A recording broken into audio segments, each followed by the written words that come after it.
it's Anne. I'm finally back with some sort of painting video. It's just a short one and it's nothing technical, but it was fun to do and I hope you enjoy it. And always remember, Denny and I love and appreciate every one of you. Thank you.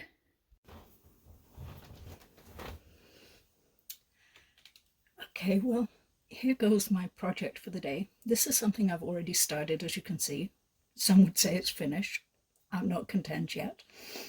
But let me tell you how we got to where we are now. I had an inspiration photo. From that, I made a very rough sketch, just giving me sort of the layout of where things were going to be. I certainly didn't have all the little towers and peaks and things in there, and it just sort of drifted off at the bottom to figure out what I was going to do later. Then once I got to that, I got out my pen and ink and went to town with it, and this is what ended up happening. Once I start with ink, there's no telling where it's going. I find it very relaxing. I sat for about an hour and did this. And now I decided, with a little bit of prompting from Denny, that it might be nice to add some colour in here. So I'm going to take some watercolours and just loosely slop in some colour. And I really mean slop it in. I'm debating where to go with this. I'm thinking that this might be a good colour to suggest for some roofs, and you'll see I am not sticking within the lines, and that is my intent here. I want it to be loose and go where it wants to go. I think down here we're going to go with that too. There is nothing perfect about this ink drawing, so it kind of makes sense that there's nothing perfect in the colour part of it either. So we're just dabbing in whatever colours feel good.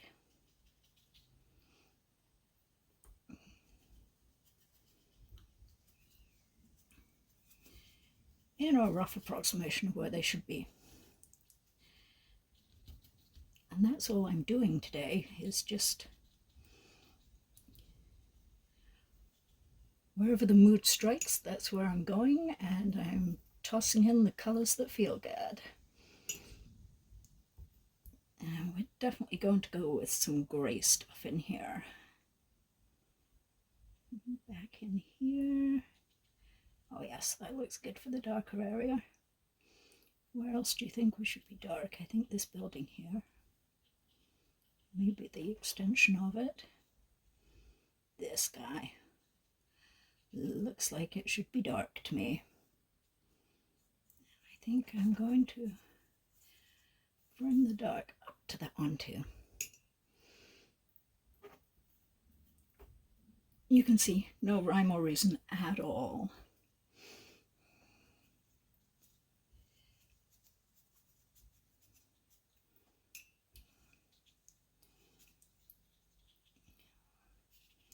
Let the colours mix as they will. It'll all end up making sense or no sense at all when we're done. And frankly, that's how I like this sort of thing. Ink drawings to me are always a little chaotic. There's not a straight line in here. It's a building, and nowhere in it could I manage to get a straight line. Part of that is because I'm just enjoying myself and letting go and enjoying the process. Part of it's just because I'm incapable of drawing a straight line. But for me, that's part of the charm of working in ink. Now, if I took an ink drawing like this and had straight lines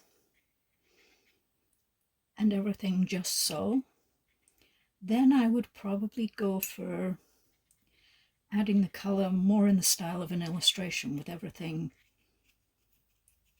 within the lines and making a little bit more sense. But I feel like this drawing is kind of chaos, so we might as well let the chaos rule. and just let it go. Ooh, that was a little heavy.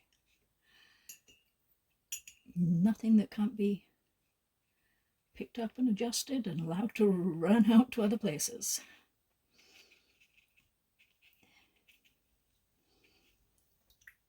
Now I'm going to soften up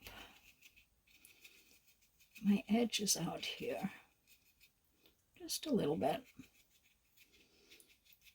so that it all just sort of works out to sky or something.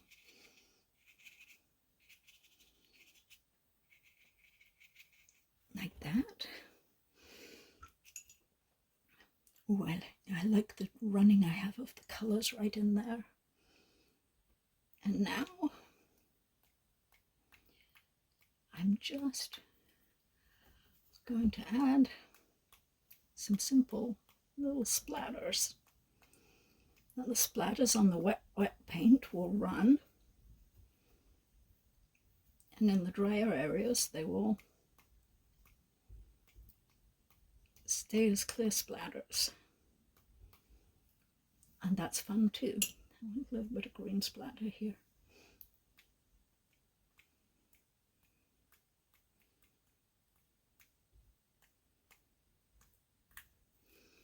And there we go. For me, I think I'm calling that a day. I'm going to stop messing with it and say it's done. So there we go. That's how I work when I'm putting color on after ink. There's always the possibility that you do the pencil drawing, then paint, and then add ink. And that's another way of approaching it. But for today, this was fun. And I hope to catch you again soon. Bye for now.